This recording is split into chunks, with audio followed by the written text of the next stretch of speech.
Alright, guys, here we go. There is a community update, January 16th, 2019.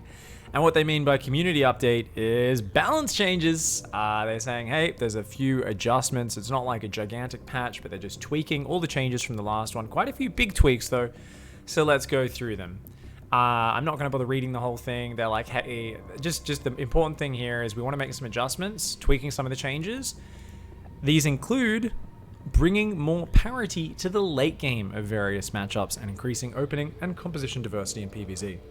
So what that means is they want to give Protoss a reason to not go Stargate as their opening, give it some more diversity, and they want Terran to be able to beat Tempests. That's what that means. Cyclone, Magfield Accelerator research time, they've added 21 seconds to. Basically, they've said we've gotten a lot of varied feedback on the strength of Cyclones in TvZ. So we're talking about Battle Mech. You know, where they just have Cyclones and Hellions, they lock on, they pull back. They lock on, they pull back. Engage, disengage, disengage, and they just keep doing that. We've gotten a lot of varied feedback on the strength of Cyclones, yada yada. We do feel Magfield Accelerator upgrade comes online a bit too quickly. We'd like to see more. We'd like to more directly target the initial strength of Cyclones when used as part of TVP proxy all-ins. Oh, okay, so this is addressing TVP proxy all-ins. But Cyclones really aren't that strong with that build anyway, are they? I guess against non-Stargate openings, it can be very powerful, like the floating barracks, the one where you go one base, two factory, one with the tech lab, you get Cyclones rallying, and the other one with a reactor and it pumps Widow Mines, and then your barracks floats in for vision, so your lock-ons don't get broken. It's a powerful all-in. I don't know if they really need to change this, and I don't even know how much that it affects that, but we'll see how it goes. Thor. High impact payload weapon range increased from 10 to 11. Ooh, okay. So this makes the Thors outrange Broodlords and outrange Tempests anti-ground. Remember, Tempests have much lower anti-ground. They do like what? Does anyone know the exact number? Is it 15 or 17 anti-air range on the Tempest? Something insane, the Tempest anti-air range. But Tempest anti-ground is only 10 range. So the Thors now will outrange them. Now, the problem before was even though they had equal range, the Tempest could all stack up like air units do, shoot one shot a Thor, and the Thors are all stuck behind each other. They can't stand on top of each other. So 1, 2, at most 3 Thors would get to return fire. They would do a little bit of damage. Just a little bit. They'd do a little bit of damage. And, yeah, it would basically just be unfair if you try. Like, not unfair. Thors weren't doing... They kept saying, oh, we're giving Thors more anti-massive damage. We're giving them faster attack speed in single-shot mode, like a big buff. But the thing is, they just weren't attacking. They weren't being able to hit. They weren't able to deal with the Tempest. So is this actually gonna make them a counter to it? I don't know. People have been mentioning they don't like the effect on Broodlords. I feel like if you stutter step your Broodlords, I don't think it'll be a complete game breaker, and I think Thors were already a little bit average against Broodlords. So Dark Lorax is mentioning that in chat. A few other people earlier today when I was talking about this mentioned that. And that's an interesting point. I feel like there's still a very expensive and mobile unit that, Blinding Cloud and stuff deals with. But it is actually also going to make them better at sniping down Vipers before the Vipers can land their spells. And that's something that Thors already do very well. Sometimes you'll have like 4 Thors near the front of your army and they're just like... and they just kill 2 Vipers before they even get their spells off. So, who knows? We'll have to see exactly what that range does, how it matches up with Tempest against Thors, and see how it goes. TVP, late game, it still feels Protoss favored. I mean, it always has been, hasn't it? We can open up other late game TVP options, such as ranged Liberators and Battle Cruisers, by further pushing the Thor's anti-massive role. Okay. Additionally, we'd like Thors to be slightly more powerful at dislodging enemy Liberators. I do like the change for that. We'll believe this will reduce the importance of air control in TVT and promote more mid and late game interaction rather than just racing up to the Viking control. That's cool. I do like that. That's cool.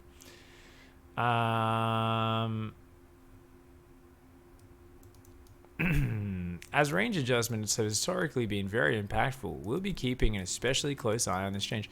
Oh, don't worry, Archon. Yesterday that troll was messaging every mod and also random people in the chat. He's just a spammer. He's just looking for attention. Don't worry about it. It's the crazy dude in the corner of the train talking to himself about fucking Turtle Jesus and shit like that. He's like, Turtle Jesus told me to do this. And he's got like a scab on his arm and he's scratching it off and he's picking it up and eating it. For anyone who's watching on YouTube, there's a guy who just keeps spamming new accounts in chat and stuff. And it's just kind of funny because he's clearly insane. And insanity is funny, apparently. It's 2019. It's not 2018 anymore, so you can't get me for that. 2019 is a new year, guys. We're not being as fragile this year, all right? We're not getting upset about every little thing, all right? Let's keep it fun. Let's keep it light. Battlecruiser. They've actually increased the weapon research time from 43 to 100 seconds. There's a lot of Yamatoing single queens over and over again, which was adding to the damage. So this is like a light nerf to the BC pressure.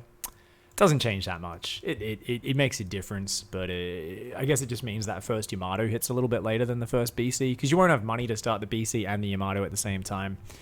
The weapon refit upgrade was not initially designed with early game battlecruiser rushes in mind, and we feel these rushes in TVZ come online with full power a bit too quickly. We'd like to delay the full might of the rush without completely removing the build from the game. We want to see how it plays out. Yeah, they've got all these like lines where they're like, we're not 100% sure. We're not 100% sure. It's flexible. We'll watch. We might change the skin.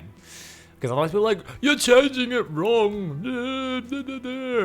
Anabolic synthesis upgrade now increases Ultralist movement speed off creep by 0.82, up from 0.41. Now, for anyone who doesn't know, the Ultralist movement speed, it was about 10% off creep. So this only increases movement speed off creep. So it's good for your ultras off creep, out there on the map, late game ZVT, running around. And that's now doubled up to about 20%. That's significant. The 10% was, it was okay. It was all right. It wasn't the most amazing. It was okay. Now it's a little bit more useful. It's still something I completely forget about. Usually if I'm building a few ultras, I win the game. And then, you guys know how I play on at the end of the game when I win. And I'm like, what else did I forget? And I always click on the Ultra Cavern. There's like that upgrade just sitting there, not even started. And I'm like, I forgot it existed. Shit. I don't use Ultras that much, so I can forgive myself. But I really want to try this out a bit more now. I think it'll be really quite powerful. Nidus rework, guys. Check it out. The health increase from 200 to 300. We've seen a lot of Nidus worms just getting bopped. So I think this is a pretty good change. They've also decreased the armor while emerging from 6 to 5, which is most impactful against Marines and Zealots. So Marines especially do 6 damage a shot. When there was 6 armor, that meant each Marine was doing 0.5 damage a shot, which meant it was taking 400 Marine shots to kill a Nidus worm if those Marines didn't have any upgrades. 400. Now that's going to go down to 200. So this will halve the number of Marine shots needed to kill the Nidus worm. Workers of all races will still only do half the damage to it. So they'll still take, deal very little damage to it. Immortals, tanks, cyclones, all your big things still absolutely wreck it. Just remember, guys, if you do have a cyclone, you can just lock onto the Nidus the moment it starts popping and you'll just kill it. Cyclone wrecks the crap out of it, so it's kind of interesting. Remember that Nidus is cheaper than it used to be, but we haven't seen as much of it, and that's essentially what they say here. They're like, hey, we haven't seen as much of it. We want to try to make it cheaper, yada yada. We're also going to make the initial delay period shorter, so they want to make it so queens can get out and transfuse faster. And they're also making it so units unload faster in general, and load period is decreased from 0.18 to 0.09. By changing load and unload periods, we hope to improve how fluid the Nidus feels when used as a mobility tool. Our intent is to make the Nidus worm more useful in this mobility role without returning its all-in role to the full power of its invulnerability. So that's cool. They're trying to make it a little bit better for repositioning units. This could actually be really cool. You guys know how I play a lot of like Roach, Hydra, and Festa, and I sometimes get picked apart mobility-wise. It would be really cool just to play around with the idea of having these networks set up so I can move around. I still don't know if it'll be efficient. It's probably worth it just having more units, but maybe I could play like some like Roach, Hydra, Lurker, Infesta, ZVT and use Nidus worms to reposition. It could be really cool. It could be really funky. Yep. They're going to make the Nidus try and feel more fluid. Cool. All right, down to Protoss, guys. Last race. Gateway build time increased from 27 to 30 seconds. Warp gate cooldown remains unchanged. Hey, Proxy BC, how you doing in chat? What's up, dude? You can be a temporary mod as well. So you're an old school legendary person here in the chat. Lots of people getting that mod sword today. In patch 4.0, we changed Chrono Boost from a persistent effect to a more concentrated charged effect. In practice, this has had a large effect on the first units that were built from key structures, such as the first Adapt, Oracle, or Warp Prism. Since this change, we've been hearing feedback that it's difficult for Terrans to expand to a low ground natural because a Chrono Boosted Adapt would cancel it too easily on smaller maps. They don't actually mean cancel it, they just mean delay it, but yeah. Interaction is often cited by Terran pros why TVP macro play feels at a bigger disadvantage than before. We'd like to address this by adding a slight delay to how long it takes an Adapt to show up at the enemy base. So what they're doing is the gateway build time of the Adapt is up 3 seconds. It's really not that big. Warp Gate research time decreased from 114 to 100 seconds, so you guys can get Warp Gate out faster. Now, that is going to help against things like Proxy Oracle and PvP. You won't, without dropping chronos, you'll still get Warp Gate, and that'll be great. We'd like to revisit the research time of Warp Gate for a variety of reasons across all 3 affected matchups. In PvT, most defensive options are currently not limited by Warp Gate timing, so we don't believe this will have the most significant effect in this matchup. In PvZ, this would allow gateway units to more easily fulfill a defensive role than the Oracle currently partially fulfills. So that is very much focused around, remember, they changed the Oracle recently. Everyone was dying to Ling All-Ins. Remember that, guys? So they're like, okay, often your Warp Gate just gets killed just before it finishes against those Ling All-Ins. Not going to happen anymore. That 14 seconds less will be crucial. You can get a few Adepts or Sentries behind the wall and you can smash it up. That is, but Protoss would be able to more easily defend against Baneling Busts and more easily expand to a third. The biggest change for this, though, is that says basically... sorry, what does it say? Sorry, the next one is a little bit further down. There's a really big one, which I like. Yeah. And PvP strengthening Warp Gate would hopefully disincentivize the Stargate tech path, one that has traditionally been weak against gateway pushes. Okay, so they want to make Stargate weaker against gateway pushes because everyone's going Stargate. That's interesting. Stalker, Blink research is costing less. They're just not seeing enough Blink. They'd like to see more of it. Robo is actually costing 50 less minerals. But guys, Immortals, 25 more minerals. Oh my god. So a slight nerf to Immortals, not that huge. A slight buff to the Robo, not that huge. So kind of cancels out. As the game goes longer, the more Immortals you build, it'll stack up to 50 or 100 minerals, which will be huge. Maynard, yes, I'll be with you in just 2 minutes. I'm about to finish this video I'm making. I'm literally like 1 minute from finishing this balance review. Wait for me, dude. I'll be right there. Thank you. Observer is actually getting quite a bit faster, guys, and Gravitic Boosters upgrade now increases movement speed by 1.51, up from 1.31. So Observers are getting faster. They want people to keep using Observers in late game rather than it just be, hey, it's late game, let's just use Oracles for vision. They want to make the Observer more viable. So that's kind of cool. Oracle removed the light attribute and added the armored attribute. That's the change I'm talking about. So this is going to make Oracles a little bit weaker against the well, it means they're going to get wrecked by Magfield. It's going to get them wrecked by Magfield, but the main reason is so Stalkers can kill them faster. Stalkers do 14 damage versus armored, only 11 versus light.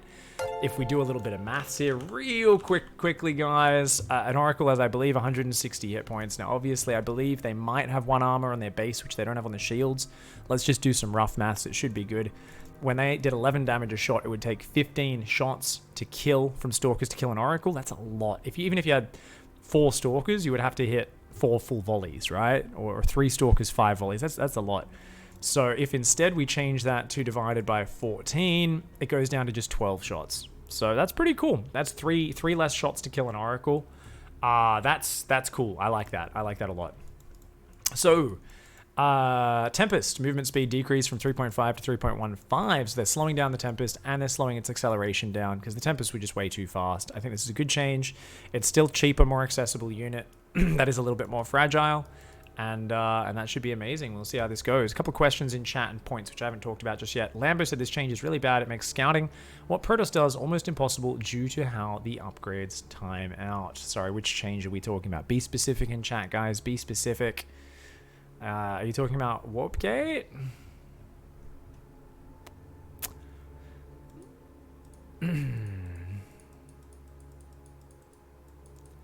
Yeah, follower only chat. I mean, yeah, sure, we can do that. I don't know if you guys want. It's not a big deal, guys. I know for the people who really like chat, it's you know frustrating or whatever. But yeah, it's fine. I think mods can do that. I don't actually know how to use those commands. I'm like, let me see. Oh yeah, follower only chat is already on. Actually, I believe. So maybe one of you turn that on. I don't know. You guys did figure it out. Awesome. Good on you guys. All right, guys. Thanks for watching. I think Goody said the warp gate. Didn't really explain why, though, so I can't really talk about. Due to how the upgrades time out, you can't scout what Protoss does. Says Goody. I mean, is this because warp gate can be delayed a little bit, whereas before you could tell if they delayed warp gate, it meant they went Stargate. Now it doesn't matter because warp gate's faster. I don't really understand. I need a more detailed analysis. We might come back and talk about this more once these patch changes actually go through, guys. For now, that's my first impressions. Hope you enjoyed the video. Thank you for tuning in.